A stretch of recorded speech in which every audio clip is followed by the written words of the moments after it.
Y'all know what it is, man. We back at it. Young Jock, Miss Shanika, and Shout with Young Jock and the Streets Morning Takeover. Miss Shanika. Yes, sir. Man, we got some special guests in the building joining us this morning, man. You've seen them all over your cell phone devices. I mean, your pads. And you seen them at the water cooler having conversations about, you heard what they said on Earn Your Leisure? That's right, man. Ladies and gentlemen, in the building this morning, we have Mr. Rashad Bilal and Troy Millings of Earn Your Leisure. Hey, man, let's give them a round of applause for being this morning. Yeah. So let's talk about what we got going on, man. Something very big and important taking place in the city. What it do? Yeah, for sure. Well, first and foremost, thank you for having us. Appreciate it. Nah, man, thank y'all for being here. And Atlanta's like our second home. We spend so much time in Atlanta. Like, people think that we actually live in Atlanta. That's how much time we're in Atlanta. So we got a big event called Invest Fest. Okay. Which is a financial literacy business festival. We started it 2 years ago. This is year 3. And it's in Atlanta, Georgia World Congress Center at the end of the summer, August 25th.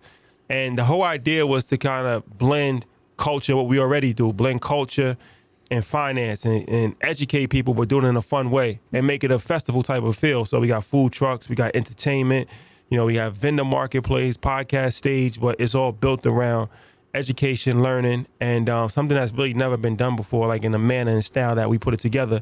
This is year 3. First year we had 4,500 people. Last year we had 14,000. So this year we're looking for 20,000. From 4,500 to 14,000. Yeah.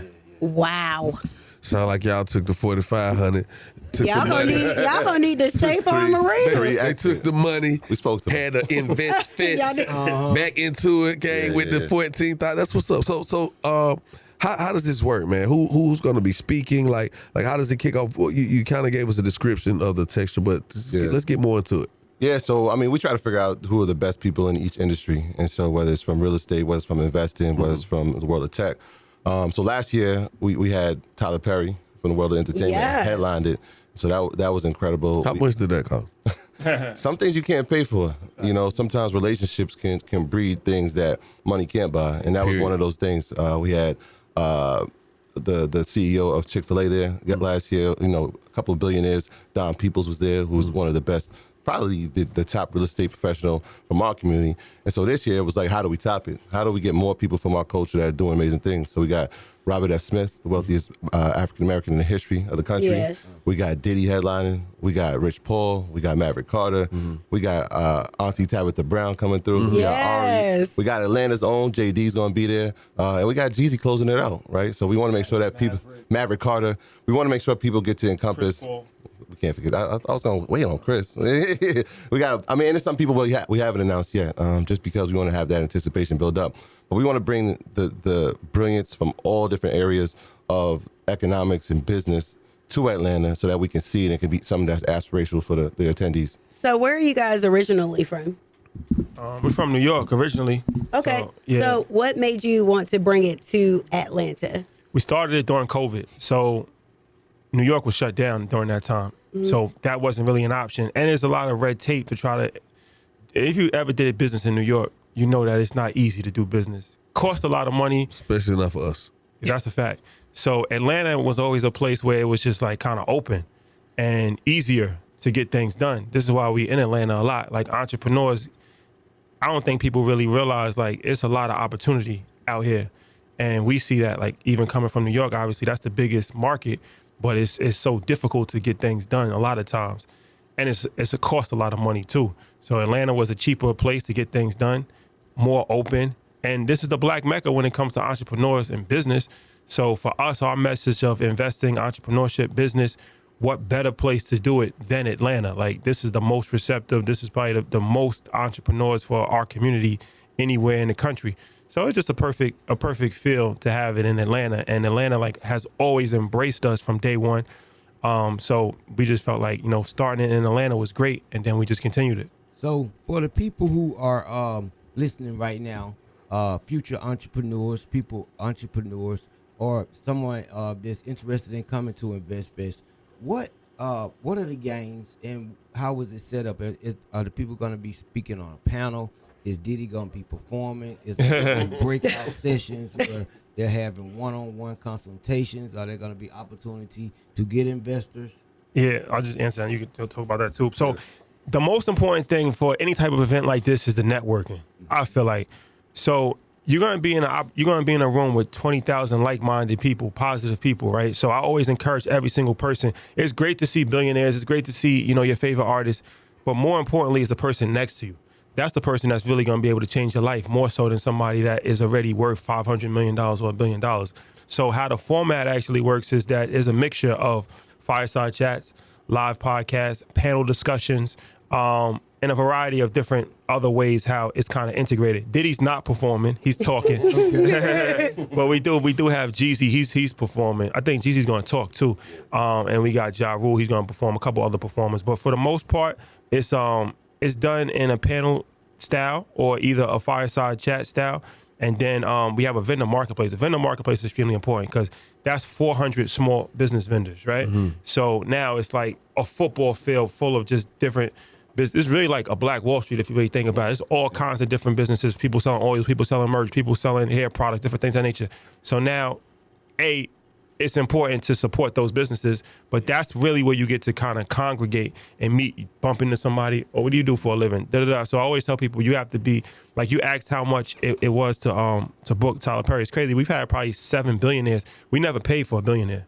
You can't pay a billionaire. Some things you just got to have a relationship and they got to see the value in it. So people a lot of times try to skip past the relationship part and just use their money.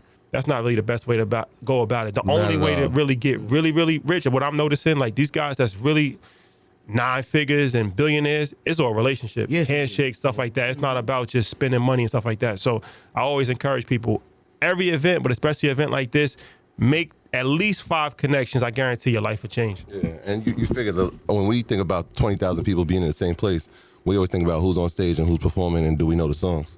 Right. So imagine that being flipped on its head where it's like just 20,000 people that are engaged with learning and they're trying to figure out who their next business partner is going to be and they're going to figure out the next business idea. And so that's why it's a game changer. And so when they come, they're going to hear different types of panels. You're going to learn about taxes. There's going to be estate planning. There's going to be a reparations panel, right? There's going to be a women in business panel, right? Because we know the epicenter of our communities are women, right? Especially in Atlanta, right? And so we're going to have conversations about that. AI, which is a big conversation in our community, right? We still don't know, right? We walk into the room and people are like, hey, what is AI, right? And so we want to be the place where, number one, you're going to get the information first and foremost from the most adept people in the space, right? But then you can pick off somebody's brain inside of that room, right? Because that marketplace has 400 people. We have a food truck village where you're going to have vendors where they look like us, right? You're going to be supporting that. And so it's a place to network. It's a place to find your next business partner, your next business idea, and maybe your next spouse. You don't know. So if you just, we promote it all. So if you're just tuning in, we're speaking with Rashad Bilal and Troy Millings of Earn Your Leisure. Now, before you guys get out of here, because I know y'all got to go golf with some billionaires or something of that nature. Let's go golfing. Outside of just having a dream and watching it manifest and come to fruition, what is your end goal in doing this? That's a good question. I think it's a couple, but definitely growing up as a media company, growing as a media empire. And I think it's dope now with social media where we never really got to see BET being built. We just saw the final product, right? We never got to see a lot of these companies being built. We just saw the final product. But with social media, they actually saw us start. Cell phone started, in a dining room, and they saw the progression to now doing events with 20,000 people. So it's kind of like a documentary that you're actually watching in real time. So actually, building a $1 billion company, taking the company public on the stock market, like it's crazy. We talk about stocks all the time. There's 4,200 stocks on the stock market. How many do you think was started by Black people or like Black-owned companies? Just take a guess out of 4,200 on the stock market. 2. 50. I say 200. 6. So you actually wasn't too far off, but that's crazy. I just didn't want to sound too far off. Even though I was too far off, but I didn't want to sound like the guy that didn't believe in us. So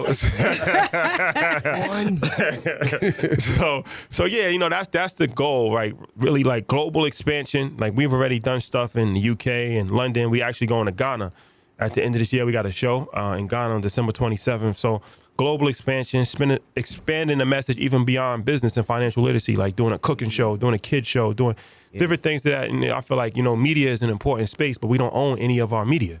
Like, and the media that we do own, 90% of it is focused on gossip and entertainment. Oh, Jesus. So it's like how we really, feeding the minds of the people. Media is probably one of the most important parts of any culture, because that's how we actually receive our information. Well, that's kind of how they're stripping it away from us, because they aren't putting like educated, like it's all about reality and news and gossip, just like you said. So they're trying to take that away from us. So for people that may just be learning about your podcast, because this is radio, a new audience. What is your background, both of you guys? Yeah, so I'm a teacher by trade. I went to Okay. school. I was teaching elementary school, teaching middle school.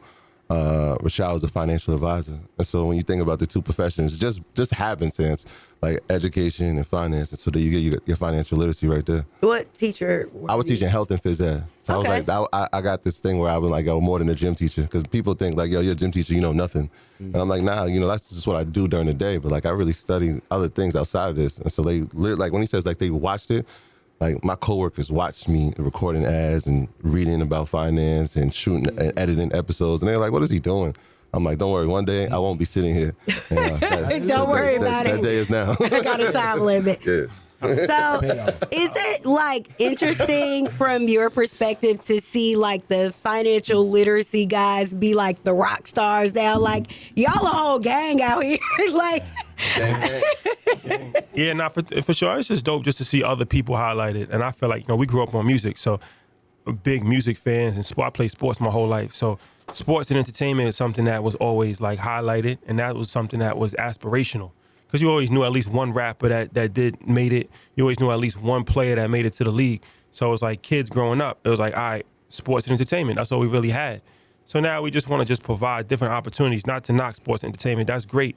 But you don't have to be a musician, or you don't have to be, an actor. You don't have to do that to be wealthy or to get recognized. You could just be yourself. yeah. You know what I'm saying? Nah, So it's definitely like being in school, and you got the cool kids and the smart kids, and we get a certain age and we start to realize who's really the cool kids, because somewhere in the things change. You're like, oh, wow, look at old Rashad, you're doing good for yourself. That's one of the things Puff said to us. He was like, yo, I admire what y'all done, because y'all made being smart sexy.